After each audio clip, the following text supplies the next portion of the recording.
में अपशब्द बोल दिए। वैसे तो सुप्रिया श्रीनाथ की इंसल्ट का सिलसिला जो है वो बहुत पुराना है। सबसे पहले संबित पात्रा ने ही गाली वाली मैडम नाम से नवाजा था। फिर हरियाणा इलेक्शंस के बाद सुप्रिया श्रीनाथ को देश की जनता ने जलेबी बाई नाम दिया। डिबेट्स में आके चिल्ला चोट करना और राहुल गांधी की चाटुकारिता करना सुप्रिया का रोज का काम है। रोज टीवी पर आके अपनी बेइज्जती करवाने की आदत सी बन गई है। तो आज मैं ऐसी ही वीडियोस कंपाइल करके लाया हूँ जहाँ सुप्रिया श्रीनाथ की घनघोर इंसल्ट हो रही है, तो एंड तक जरूर देखना। नमस्कार दोस्तों, मैं हूं सुनील और आप देख रहे हैं क्विक रिएक्शन का एक और नए रिएक्शन वीडियो। तो आज होगा राष्ट्रवादी डिबेट्स, उनके तरफ से एक और ज़बरदस्त रिएक्शन वीडियो जो कि होने वाला है शहजाद पूनावाला और सुप्रिया श्रीनाथ के बीच में।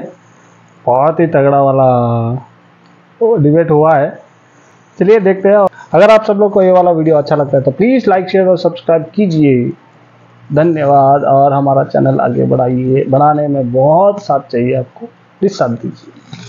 चलिए वीडियो देखते हैं।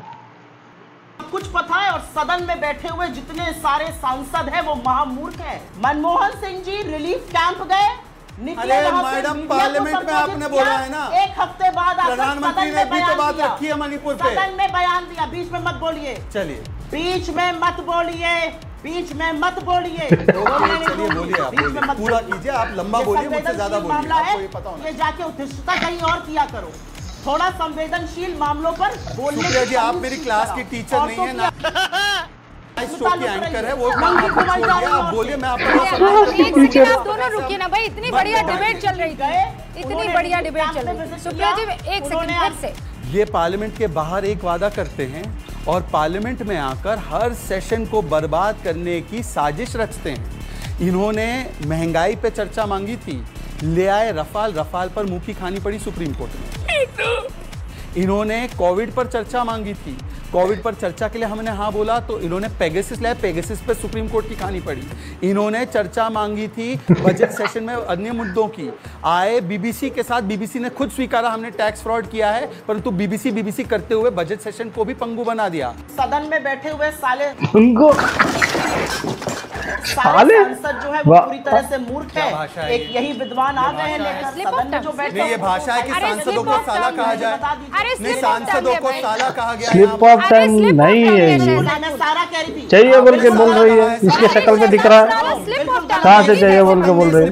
नहीं स्लिप ऑफ टंग है भाई, स्लिप ऑफ टंग नहीं, स्लिप ऑफ कैरेक्टर है ये। हमारी सम्मानित बहन सुप्रिया जी से पूछा था, 8000 घटनाएं मणिपुर की हुई, वो मुझे कोकराझार का बता रही है। उनको ये भी नहीं पता कोकराझार मणिपुर में नहीं होता, कोकराझार असम में है।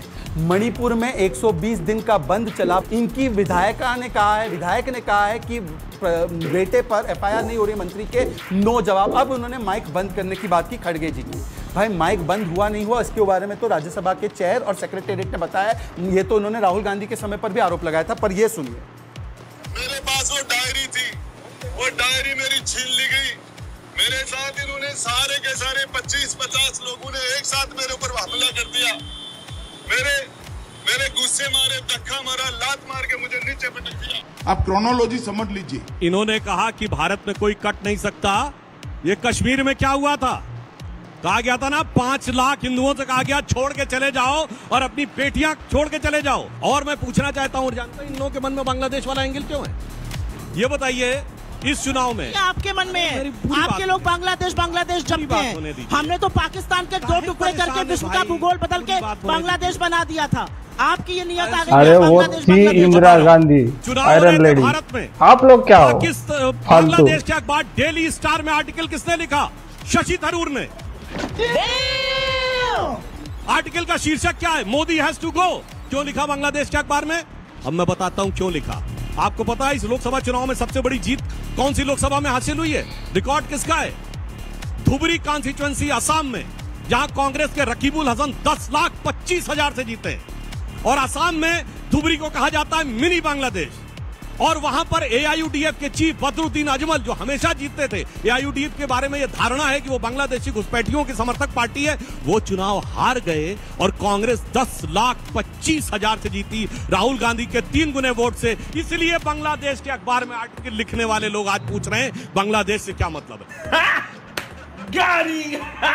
अरे मोदी जी और मोदी जी की सरकार, अमित शाह जी, ये वो लोग हैं जिनसे सर्वाधिक सवाल पूछा गया।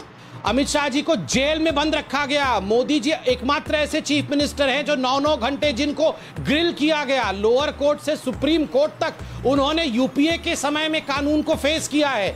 अरे ये जलते जलते तप के कुंदन बने हैं, ये साधारण लोग नहीं है। इनको तो मारने की साजिश तक की गई, इनको नेस्तनाबूत और खत्म करने की इसमें ऐसे रामायण की हंसी देने की कोई आवश्यकता नहीं है।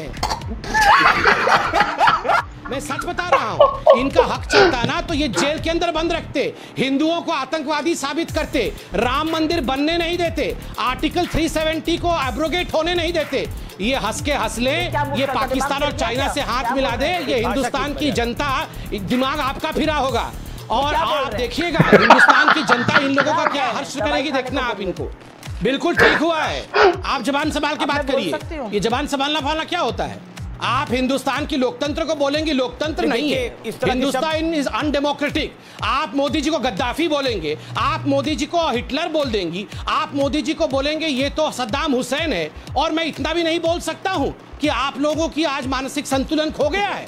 मैं इतना भी नहीं बोल सकता हूं कि आप लोग आज फेल्ड हो गए हैं और कांग्रेस पार्टी फेल हो गई है। उसका अर्थ ये नहीं है कि भारत फेल हो गया है। याद रखिए इस बात को कि जब शराब घोटाला हुआ तो बीजेपी के 7 सांसद, 8 विधायक और तमाम काउंसलर्स कुंभकर्ण की नींद ओढ़कर चद्दर ताने सो रहे थे। तो उनकी जब लिकर घोटाला हुआ तो पहले कंप्लेंट करने के लिए चली गई कांग्रेस पार्टी, बाद में जब उनको जेल में डाल दिया प्रवर्तन निदेशालय ने तो उनके साथ खड़ी हो गई कांग्रेस पार्टी। आम आदमी पार्टी बी टीम तो भारतीय जनता पार्टी की है, लेकिन इंडिया अलायंस में रहती है, वो गठबंधन करती है दिल्ली में लोकसभा चुनाव में कांग्रेस और आम आदमी पार्टी, और बी टीम हमारी है। 2013 में सरकार बनाने की बारी आती है तो तत्काल उसकी सरकार बनाने के लिए समर्थन देती है कांग्रेस, और बी टीम वो हमारी है। प्रधानमंत्री जी आइए जवाब दीजिए। संवैधानिक परंपराओं को मानना नहीं, आप लोगों को प्रोटेम स्पीकर को लेकर सहमति बनाई जा सकती थी बड़ी आसानी से। अभी प्रोटेम स्पीकर में जब एक तो इन्होंने साफ ये कह दिया कि ऐसा कोई नियम नहीं, परंपरा सक्सेसिव वाली। अगर आप ये कहेंगे कि बीच में गैप के बाद, तो बहुत मैं 2004 में पूछना चाहता हूं जब मनमोहन सिंह जी की सरकार आई थी पहली वाली यूपीए 1, तो अगर सक्सेसिव वाला हटा दिया जाए तो सबसे लंबे समय से कौन था सांसद? जॉर्ज फर्नांडिस, अटल बिहारी वाजपेयी बनाया था क्या प्रोटेम स्पीकर? तब आपने कहा नहीं, सक्सेसिव जिसके होंगे तो बाबा साहब विखे पाटिल को बनाया था। अब चूंकि आपको हर विषय को लेकर वितंडावाद करना है, इसलिए आप कह रहे हैं सक्सेसिव नहीं। चलिए, आपने कहा सुरेश कुडिकुनल जी के प्रति आपके मन में बहुत भाव विभोर हो रहे हैं, तो मैं पूछना चाहता हूं क्या वो नेता सदन बनेंगे, जो नेता प्रतिपक्ष बनेंगे, या वो केरल के आगामी चुनाव में कांग्रेस के या इंडी गठबंधन के मुख्यमंत्री पद के उम्मीदवार बनेंगे? नहीं बनेंगे। दोस्तों, नेहरू गांधी परिवार के चाटुकारों की अगर लिस्ट बनाई जाए तो कांग्रेसी प्रवक्ता सुप्रिया सुनेत का नाम टॉप 5 में आ ही जाता है। हर रोज टीवी पर टॉप नंबर 1 और फिर सुधांशु त्रिवेदी, रूबिका लियाकत और शहजाद पूनावाला से अपनी इंसल्ट करवा के वापस चले जाना, यह सुप्रिया का डेली का काम हो चुका है।